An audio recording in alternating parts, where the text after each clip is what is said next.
Thank you so much, guys, for staying here with us. Of course, it is time for entertainment news, and we start with this.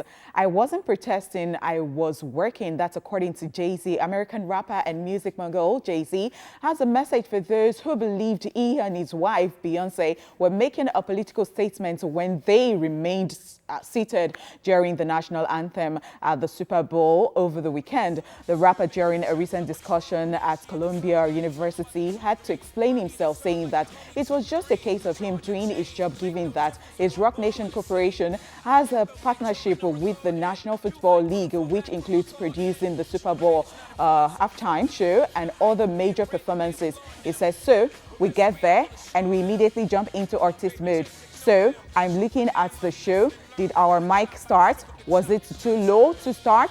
Is it too many speakers on the floor? So the whole time we are sitting there and we are talking about the performance. Well, JayZ further explained that if he and Beyonce were going to protest, they would not involve their daughter. The rapper also said that he thought the halftime show, which was co-headlined by Latina superstars Jennifer Lopez and Shakira and other Latin artists itself, made a louder statement.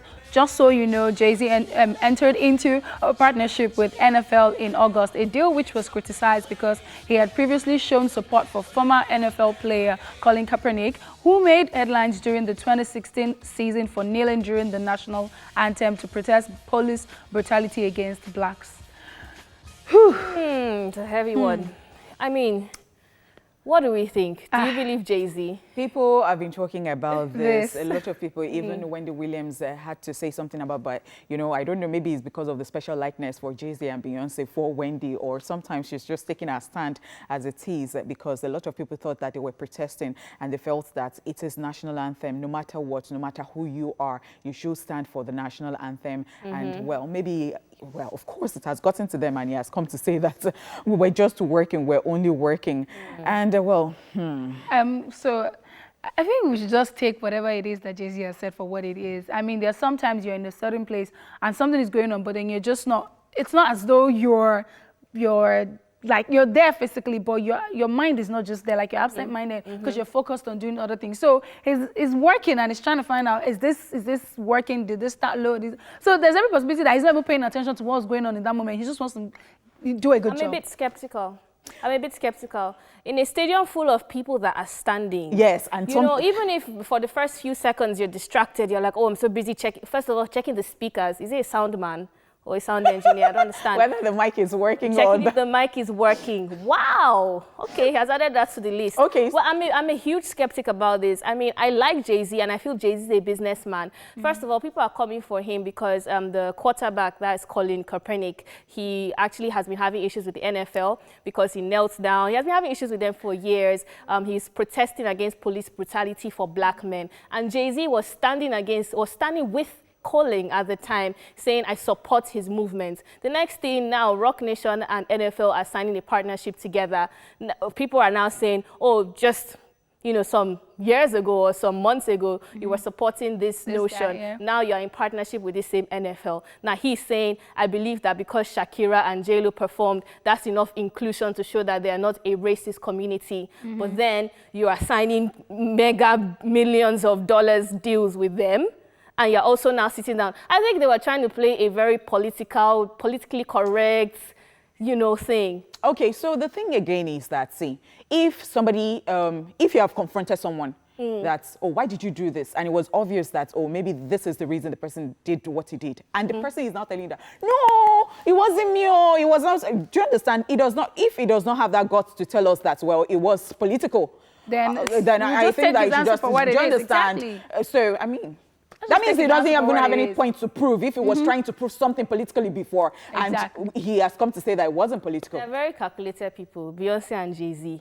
But then again, the fact that Blue Ivy was there makes me want to feel that maybe it was just an honest mistake. But I just want to think that, okay, I understand that he's in charge of the entertainment section, which means he's the one that brings musicians and all of that. JayZ has some good motives and he has been showing it over the years. But three of you sit down in a stadium full of people, I don't know. Wait, in that video, he was literally stretching his neck. He was just trying to be sure that everything is going well. Are you kidding me? Okay, I get it. Because I really agree with Amanda. Like, people are standing up and you said, I was checking the mic. It's just like, See now, look at it. It's like, oh, is this thing working? Look, and he wasn't even the only one seated.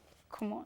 Guys, see, I feel like those that went to even dig out this thing, like, JayZ is seated. You people say if you are looking for Baba things. Obviously, now he's a huge, what's he, the first hip-hop billionaire, so he has a lot of eyeballs on him, and he's also married to Beyonce, so he should be used to it by now. Wow. But anyways, fingers crossed, we don't know for sure. We'll just have to take JayZ's word for it. Exactly. Moving on to more news. Bill Cosby writes letter to Snoop Dogg from prison. American stand-up comedian and actor Bill Cosby, who is currently serving 3 to 10 years in a maximum security prison for a sexual assault conviction, has taken to social media to thank Snoop Dogg, calling out Oprah Winfrey and Gayle King for doing interviews that tarnish the image and legacy of black men.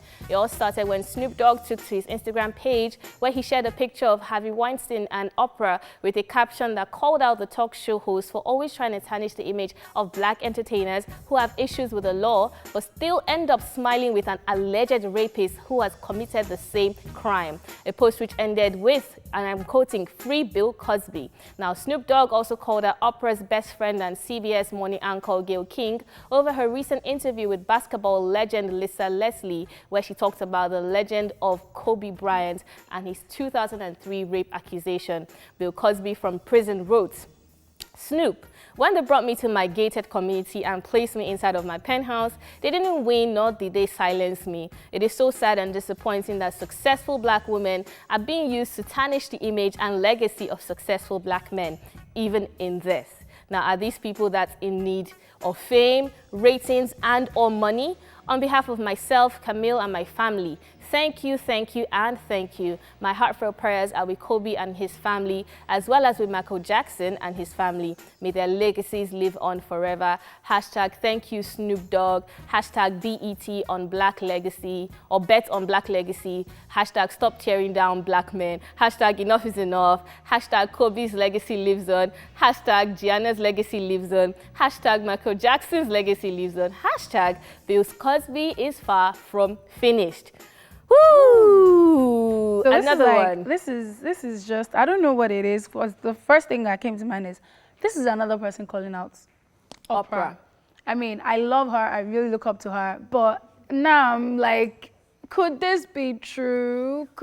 What's going on? Because it's heartbreaking how we say that, oh, we black, I mean, you and I were watching that video where, you know, the police were trying to attack a young man that was harmless, and there were like 5 to 10 policemen, you know, pointing gun at him. And I'm like, okay, this whole black thing. So I feel we should stand together. But when people keep pointing fingers at you and saying you keep destroying black men, you keep tearing them down, the whole R. Kelly thing, the whole Bill Cosby thing, and you're with someone else, a white man who's committed the same crime, taking pictures with him, I don't know how to feel. The way I see it, I think it's a double standard, obviously, or I feel it's a double standard. And I also feel like he might have a point when he said, are they in such need of ratings? Because think about it, the interview that she did with the Michael Jackson accuser got her a lot of traction.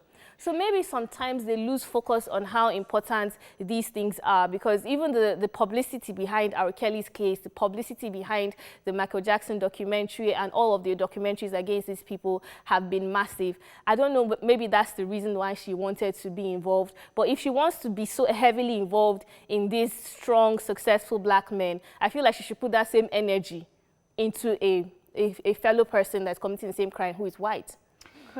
I totally agree with you, Amanda. We talked about this, I think, on Monday or thereabouts, or was it on Tuesday that we were talking about Oprah, and the fact that a lot of people have been coming out to say this about Oprah. And of course, it's double standard. You know, it's disappointing when you see that one person is black and then you're trying to drag other black people down. And I am not saying that sometimes you don't even want to belong to any clique. You don't want to, well, maybe you're black, white or something. You're just saying that, oh, I am a human being first. So, well, fantastic. But then make sure that what you're doing to these people cuts across. Yep, I agree. I think that's what it is. I don't even think we should look at it from the angle of, oh, they're trying to tear down black men. If a black man did the crime, he should do the time. That's the way I see it. And if a white man did the crime, he should do the time. Period. How about same energy. I'm also thinking, what if it's a case where she's just doing her job as a host? Oh, you have this to talk about. Let's talk about it on my show. Because if we're to look at it typically, people are when they see us now, yeah, this is a story about 4 black men that, you know, their lives literally got messed up. But at the end of the day, they're trying to find their lives back, and she interviewed them as well. And this wasn't trying to tear them down. I'm like, maybe this is just not the reason trying why to be objective, because it could be a case where she's not even really paying attention to. So if you're not paying attention and people have pointed out people to you that you should, then you should pay attention to it. I don't even think it's that. People are dragging her for that interview because she said, let us look at the silver lining. Let's look at the rainbow in the cloud. She was trying to excuse Harvey Weinstein for this crime. And that's why people are coming for him, because they asked her